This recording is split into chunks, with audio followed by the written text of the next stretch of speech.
Hello everyone, welcome to the commerce achiever platform. आज के session से हम कंटिन्यू कर रहे हैं हमारा फाइनेंशियल मैनेजमेंट का सब्जेक्ट और टॉपिक जो चल रहा है वो है रेशियो एनालिसिस। आज के सेशन में हम एक नया रेशियो कवर करेंगे जिसका नाम है स्टॉक टर्नओवर रेशियो।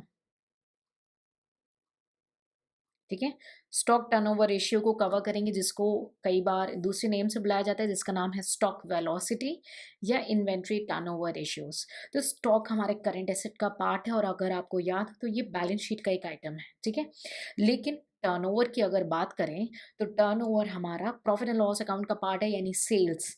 तो यहाँ पे दो के बीच का जो रेशियो का रिलेशनशिप है, भाई हमने बार बार ये पढ़ा है कि ratio is the relationship between two items which is quantitatively reflecting the relationship. तो दो आइटम कौन कौन है यहाँ पे, तो दो कंपोनेंट्स को हम आइडेंटिफाई करेंगे। देखो नेम से खुद क्लियर हो रहा है, स्टॉक, ठीक है, और टर्नओवर। ठीक है, स्टॉक और टर्नओवर। ठीक है, तो स्टॉक का अदर नेम क्या होता है, inventory, and turnover is the sales. ठीक है, तो हम जब कैलकुलेट करेंगे इसमें तो दो कंपोनेंट हमें जो दिखे, स्टॉक एंड टर्नओवर का, तो फॉर्मूला हमारा क्या हो जाता है। ठीक है, टर्नओवर, ठीक है, टर्नओवर, ठीक है, डिवाइडेड बाय स्टॉक। अब ऐसा क्यों हो गया, अब हम इस सेशंस में ये देखेंगे कि हमें ये देखना है कि ये मैनेजमेंट जो है, जो फर्म का मैनेजमेंट है, वो कितना जल्दी स्टॉक से उसको सेल में कन्वर्ट कर रहा है। ठीक है, तो how frequent and what is the conversion speed of stock into the sales. ठीक है, कितना फ्रीक्वेंटली जो है स्टॉक एक सेल में कन्वर्ट हो जा रहा है। ठीक है, अगर जितना जल्दी हो जाएगा उतना बेस्ट है, अगर नहीं होता तो क्या होता है, inefficiency in the management of inventory. ठीक है, ओवर इन्वेस्टमेंट पाइल अप हो जाता है स्टॉक में, पुअर क्वालिटी ऑफ गुड्स देखने को मिलते हैं, बहुत ही एब्सोल्यूट मटेरियल हमारे पास जो है एक्यूमुलेट हो जाते हैं। ठीक है, प्रॉफिट कम दिखने लगता है इस वजह से, क्यों, क्योंकि इन्वेस्टमेंट हमारा पाइल अप हो चुका है स्टॉक की ओर। ठीक है, सो इन्वेंट्री टर्नओवर रेशियो यानी स्टॉक टर्नओवर रेशियो में हमें ये देखना है कि कितनी जल्दी हमारा स्टॉक जो है सेल्स में कन्वर्ट हो जा रहा है। तो हमें चाहिए क्या, सेल चाहिए, हमें चाहिए क्या, हमें सेल चाहिए, टर्नओवर चाहिए, कन्वर्जन चाहिए सेल्स में। ठीक है, तो इसीलिए turnover is on the numerator, turnover is on the numerator, turnover वाले रेशियो में turnover is on the numeration और जो आपका इनिशियल वर्ड है stock that will be in the denominator. तो फॉर्मूला इसका देख लेते हैं। फॉर्मूला हो जाएगा आपका सेल्स यानी turnover divided by stock. But actual formula क्या है, स्टॉक भी आपका नॉर्मल स्टॉक नहीं भाई, opening stock and closing stock भी आता है। तो आप भाई हो सकता है ओपनिंग अलग है क्लोजिंग अलग है, दैट्स नेचुरल। तो कैसे एक के बेसिस पे आप डिसीजन ले लोगे, तो इसीलिए हम इसका करते हैं एवरेज। ठीक है, सो फॉर्मूला क्या हो जाएगा, sales divided by average stock. कई बार एग्जाम्स में आपको सेल्स नहीं दे करके दे दिया जाएगा कॉस्ट ऑफ गुड्स सोल्ड। ठीक है, कॉस्ट ऑफ गुड्स सोल्ड क्या होता है, ये वो गुड्स होते हैं, ये वो स्टॉक का पोर्शन है जो सेल हो चुका है।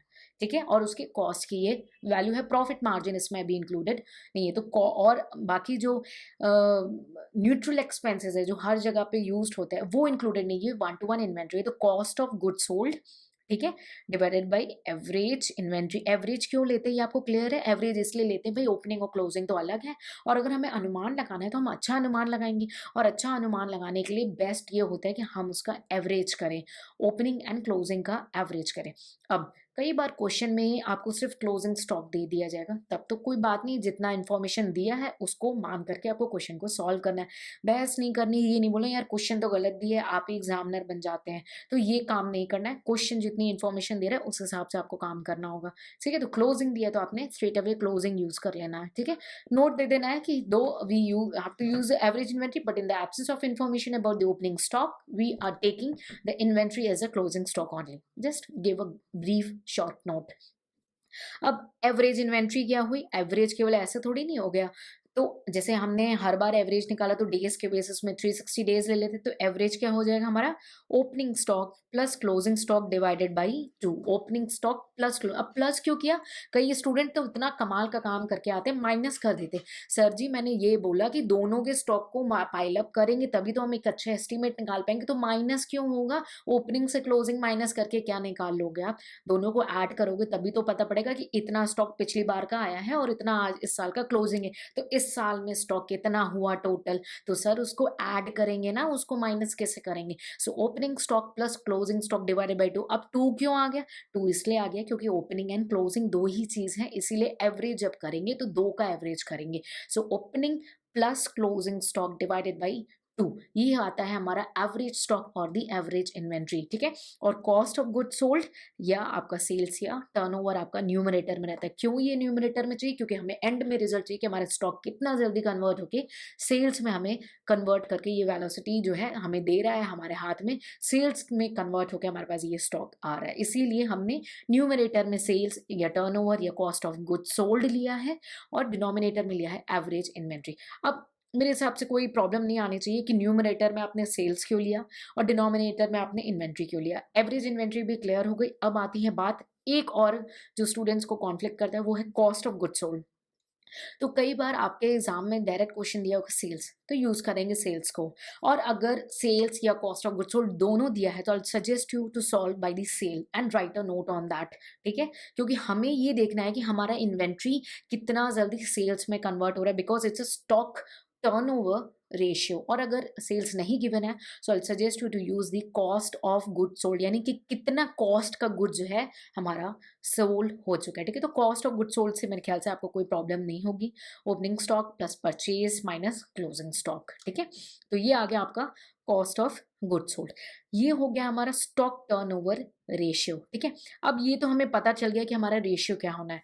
अब इसके बाद हमें इसमें देखना होगा इन्वेंट्री का कन्वर्जन पीरियड, यानी कितना टाइम एवरेज वो लगाता है क्लियर करने में स्टॉक में। भाई कितने दिन लग रहा है या कितने महीने लग रहा है, कितना टाइम लगा रहा है, ठीक है? तो इन्वेंट्री टर्नओवर रेशियो, ठीक है? सॉरी, ये तो हो गया inventory conversion period, sorry inventory conversion period, ठीक है? सो इन्वेंट्री कन्वर्जन पीरियड, ठीक है? कितने टाइम में इन्वेंट्री हमारी कन्वर्ट हो जा रही है, हमारा स्टॉक जो है कन्वर्ट हो जा रहा है किस में? सेल्स में, ठीक है? सो ये डेज में हमें जानना जरूरी, भाई लगभग एक अनुमान की कितना टाइम लगता है, ठीक है? सो फॉर्मूला क्या हुआ, हमें कन्वर्ट करना है इन्वेंट्री को, तो कितने दिन में लग रहा है, ठीक है? सो डेज इन अ ईयर, ठीक है? Days in a year divided by आपका इन्वेंट्री टर्नओवर रेशियो। ध्यान दीजिए कितने दिन हमें लग रहे हैं, हमें चाहिए क्या? इन डेज चाहिए ना, तो days in a year divided by inventory turnover ratios जो आपने पहले कैलकुलेट किया कि inventory turnover ratio, inventory turnover ratios आपने क्या कैलकुलेट किया था? सेल्स या cost of goods sold divided by average inventory, ठीक है? और हमें क्या निकालना है, कितना समय लगा, कितना टाइम लगा, तो टाइम के फॉर्म में निकालना है, कन्वर्जन पीरियड के फॉर्म में निकालना है, तो न्यूमरेटर में क्या आएगा? डेज आएगा, कितना डेज इन अ ईयर है, ठीक है? Divided by inventory turnover ratios, ठीक है? तो एक बार क्विक रिवीजन करेंगे, उसके बाद हम स्विच करेंगे एक न्यूमेरिकल की ओर, ठीक है? सो हमने पढ़ा अभी इन्वेंट्री टर्नओवर रेशियो के बारे में, जिसको हम स्टॉक वेलोसिटी या इन्वेंट्री टर्नओवर या स्टॉक टर्नओवर रेशियो बोलते हैं। इससे कोई भी फर्म है उसकी ये चेक की जाती है एफिशिएंसी कि वो कितनी जल्दी अपने स्टॉक को सेल्स में कन्वर्ट कर रही है, कितनी एफिशिएंट है वो अपने स्टॉक को सेल्स में कन्वर्ट करती है। अगर ये एफिशिएंसी नहीं दिखती है तो मैनेजमेंट इनएफिशिएंट होता है for the management of inventory. Over जो हमारा वर्किंग कैपिटल है, हमारा इन्वेस्टमेंट का पोर्शन है, वो स्टॉक में पाइल अप हो जाता है। पुअर क्वालिटी हो जाते हैं गुड्स के, क्योंकि रखे रहने से वो अपनी क्वालिटी डिमिनिश करते हैं। एब्सोल्यूट ऑब्सोलीट स्टॉक्स देखने को मिलता है। प्रॉफिट मार्जिन भी गिर जाता है क्योंकि हमारे जो इन्वेस्टमेंट्स हैं वो पाइल अप होता है इन द फॉर्म ऑफ स्टॉक्स, ठीक है? अब हमें जब ये पता चल गया इन्वेंट्री टर्नओवर की मदद से कि हमारा कितना स्टॉक्स टर्नओवर में बदल रहा है, तो हमें चाहिए क्या? टर्नओवर चाहिए कि कितना स्टॉक टर्नओवर में बदल रहा है, तो sales divided by average inventory. कई बार सेल्स नहीं मिला रहता इन्फॉर्मेशन, तो we use cost of goods sold divided by average inventory. Average किसका लेंगे इन्वेंट्री में? Opening stock plus closing stock divided by 2। क्यों ओपनिंग और क्लोजिंग को प्लस करते हैं? सर पूरे साल का स्टॉक उसी से पता पड़ता है। और डिवाइडेड बाय 2 क्यों करते हैं? बिकॉज हम एवरेज निकाल रहे हैं दो के बीच का। सो देर इज नो डाउट कि हमें माइनस प्लस 2 3 4 क्या करना है, एवरीथिंग इज क्लियर। कोई डाउट है ना तो कमेंट सेक्शन में पूछ लेना, फिर पकड़ूंगी मैं तुम्हें। अब चलते हैं न्यूमेरिकल की ओर और देखते हैं उससे पहले एक क्विक रिवीजन कि इन्वेंट्री कन्वर्जन पीरियड, भाई कितना जल्दी कितना टाइम लेता है हमारा, भाई कन्वर्ट तो हो रहा है स्टॉक से सेल्स में, लेकिन कितना टाइम लगाता है। तो क्या चाहिए, टाइम चाहिए ना, मुझे टाइम बता दो। तो number of days in a year numerator में होगा और डिनोमिनेटर में क्या होगा, इन्वेंट्री टर्नओवर रेशियो। ठीक है, क्योंकि वो रेशियो के बेसिस में हमें पता चलेगा कि हमें कितना टाइम लग रहा है। So inventory turnover ratio will be in your denominator. अब माइंड में बिल्कुल फॉर्मूला फीड हो जाना चाहिए। तो ये हमारे सामने है क्वेश्चन, इसको करते हैं सॉल्व। ठीक है, क्वेश्चन में क्या गिवन है, the cost of good sold of my limited is 5 lakh. तो कॉस्ट ऑफ गुड सोल्ड दिया हुआ है क्वेश्चन में, ठीक है, 5 लाख रुपए। ओपनिंग स्टॉक या इन्वेंट्री है वो है 40,000, क्लोजिंग है 60,000 एट कॉस्ट। ठीक है, तो कोई प्रॉब्लम नहीं है। आपका इन्वेंट्री टर्नओवर रेशियो क्या है, बिल्कुल फॉर्मूला रटो नहीं, अपना जो अभी तक समझा है उससे लगाओ, सेल्स बाई एवरेज इन्वेंट्री।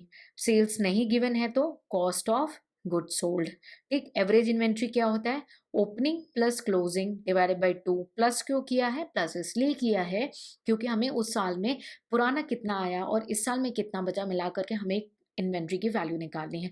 और उसको 2 से डिवाइड किया, 2 से क्यों किया, क्योंकि हम एवरेज निकाल रहे हैं दो के बीच का। ठीक है, so cost of good sold दिया है आपका 5 लाख रुपए। ओपनिंग एंड क्लोजिंग है आपका 40,000 एंड 60,000 डिवाइडेड बाई 2। सो इसको सेपरेटली कर लें एक बार, 40,000 plus 60,000 divide by 2, that is 50,000 straight away, right. So ये हो गया आपका 50,000। तो 10 टाइम्स में आपका जो है स्टॉक कन्वर्ट हो जाएगा in the form of sales. ठीक है, so I hope formula, main क्या है ना, एग्जाम हॉल में दिक्कत क्या होती है सबसे बड़ी, फॉर्मूला क्लिक नहीं करता, रट के जाते हैं इसलिए क्लिक नहीं करता है। अंडरस्टैंडिंग करेंगे और एक दो प्रैक्टिस, देखिए इट्स जनरल, बिकॉज आपने वो स्ट्रैटेजी अब तक नहीं सीखी, वो आपने अभी सीखी है। तो जब भी सीखी है तो उसका थोड़ा सा उस आर्ट को फिनिशिंग में लाने के लिए थोड़ा सा प्रैक्टिस। सो हम आपसे रिक्वेस्ट करेंगे फॉर्मूले को रटेंगे नहीं, ऐसे ही समझने के बाद, और बिल्कुल एंटरटेनिंग, एक दो बार इस वीडियो से विद इन 24 आवर्स में क्विक रिविजन कर लेंगे और इसके बाद जितने भी न्यूमेरिकल प्रैक्टिस करेंगे अंडरस्टैंडिंग के बेसिस पे करेंगे, फॉर्मूला के रटाफिकेशन के फॉर्म में नहीं करेंगे। इससे पहले हर रेशियोज में मैंने जो भी कुछ कुछ आपको बातें बताई हैं, कुछ आपको लगता है कि आप भूल सकते हो और वो आपके लिए बहुत इंपॉर्टेंट पार्ट हो सकता है रिविजन में, तो उसको एक सेपरेट डायरी में नोट करके रखें ताकि आपको इस तरीके से आपका जो समय है वो कम लगे। फॉर्मूलाज का पाइल अप नहीं करेंगे, रजिस्टर्ड स्टूडेंट्स को फॉर्मूले का कंपाइलेशंस सेंड कर दिया जाएगा विद समथिंग एक्स्ट्रा नॉलेज जो आपका वैल्यू एडिशन कर सकेगा। ठीक है, सो आई होप इससे आपको स्टॉक टर्नओवर रेशियो और इन्वेंट्री कन्वर्जन पीरियड आज क्लियर हो गया हो, माइंड में सेट हो गया हो। रटने की ज़रूरत नहीं है, पहली कोशिश तो वही करेंगे, लेकिन उस आर्ट को फिनिशिंग में लाने के लिए थोड़ा सा प्रैक्टिस करेंगे। ठीक है, क्योंकि बच्चे से जब बड़ा होता है ना इंसान, एक दिन में ब्रश करना नहीं सीखता है, नंबर ऑफ टाइम प्रैक्टिस करता है। ठीक है, बाइक भी पहले चलाते हो तो पहले एक ही दिन में एक्सपर्ट नहीं, एक दो करते हो फिर तो एक्सपर्ट हो जाते हो। सो ऐसे ही ये कला जो सीखी है ना आज आपने, इसको कुछ हाथ दो चार न्यूमेरिकल करेंगे and then you will find it. ठीक है, अब इससे कई तरीके के क्वेश्चन उठ सकते हैं। आपके करंट रेशियो दिया है, एसेट टेस्ट रेशियो दिया है, करंट लायबिलिटी दे दी है, इन्वेंट्री टर्नओवर रेशियो भी दे दिया गया और आपसे जो है क्विक रेशियो बोला कैलकुलेट करने के लिए, करंट एसेट बोल दिया कैलकुलेट करने के लिए, तो स्विच एंड टर्न कर करके सेल्स बोला कैलकुलेट करने के लिए, तो रोटेशन आपसे पूछा जा सकता है। सो फॉर्मूला कितना फीड करोगे, स्टैंडर्ड कॉस्टिंग का भी है, रेशियोज का भी है, आगे भी बहुत सारे आएंगे। तो बेटर है अंडरस्टैंड करेंगे इस आर्ट को और प्रैक्टिस करेंगे, थोड़ा सा थोड़ा बहुत ही कर लेंगे, that is all sufficient. So see you in the next session with new topic, till then take care, bye bye.